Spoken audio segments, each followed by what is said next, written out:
I'm Wayne Jacobsen, and this is Engage. We called this series Engage because we wanted to help you have an engagement with the Father and the Son and the Spirit. And if you've been taking 2 weeks between each video to kind of probe that in your own relationship with Him, you've got about 32 weeks now of trying to settle into a relationship with Him. I hope things are becoming clear. I hope you're settling into a reality of how it is that He reveals Himself to you and makes Himself known. And doesn't mean you get it perfect. It takes a lifetime to learn to live this journey. But it is an engagement, not with Wayne, but with God, and I hope you're experiencing that.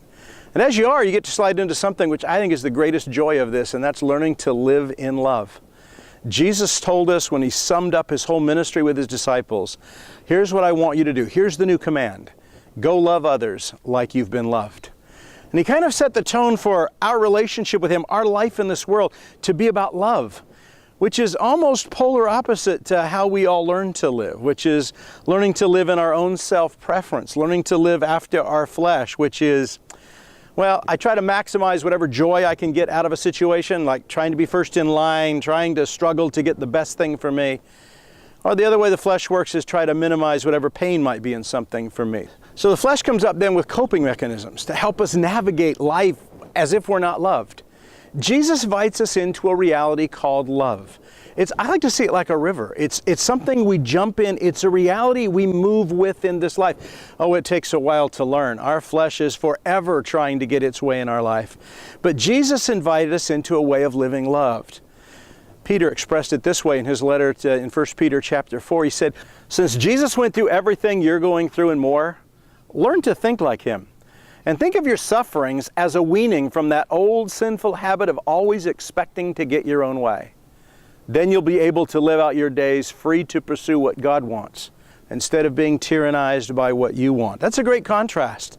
The tyranny of what we want. We don't think of it that way. We think of our dreams and hopes and visions and desires as something that's very godly, and we enlist God to fulfill those for us. Jesus is inviting us into a bit of a different journey. Be loved by God right where you are, in life as it's already unfolded for you. Learn to live loved there.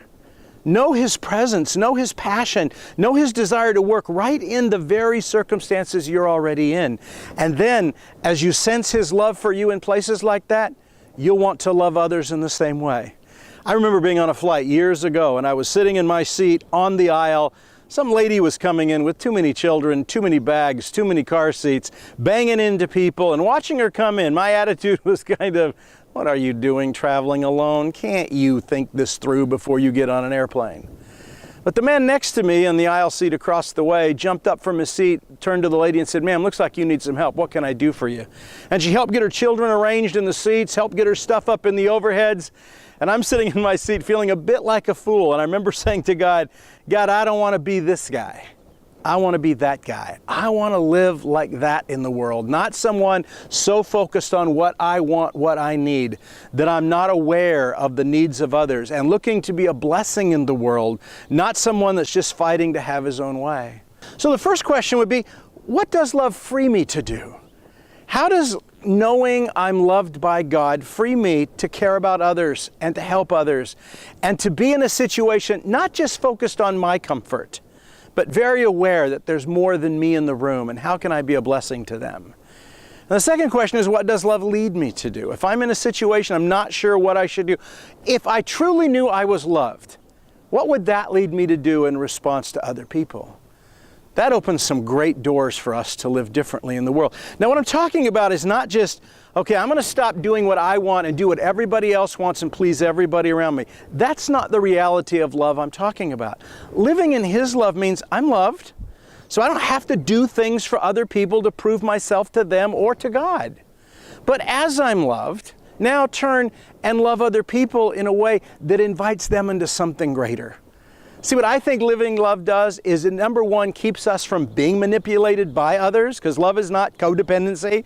Love is not doing what everybody else around you wants them to do. In fact, love learns to say no sometimes. It realizes, this is not my deal. I'm not in this. So I can respectfully say to someone, no thanks, I don't think this is for me. And the other thing love doesn't do is it doesn't manipulate others. We don't do things to other people for their own good because I love you. Love is caring for them where they are, not pressing them to where we want them to be.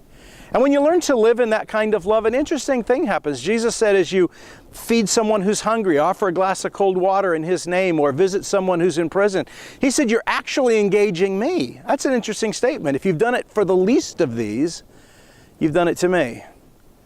I find in my own life, when I make time for the needs of others, when I'm aware of what's going on around me, not only do I see them more clearly, I see Jesus more clearly. I see the way He's making inroads in my life, what He's speaking and saying to me, and how He's inviting me to know Him. Learn to live a life of love. It's a lifetime of learning. Don't think you can do it overnight. Oh, I'll just do that tomorrow. The more you know you're loved, the more well-loved you are, the more you'll love well in the world. So make your mistakes, find your way into this reality, and maybe you're in situations like I was saying, I don't want to be this guy. I want to be that guy.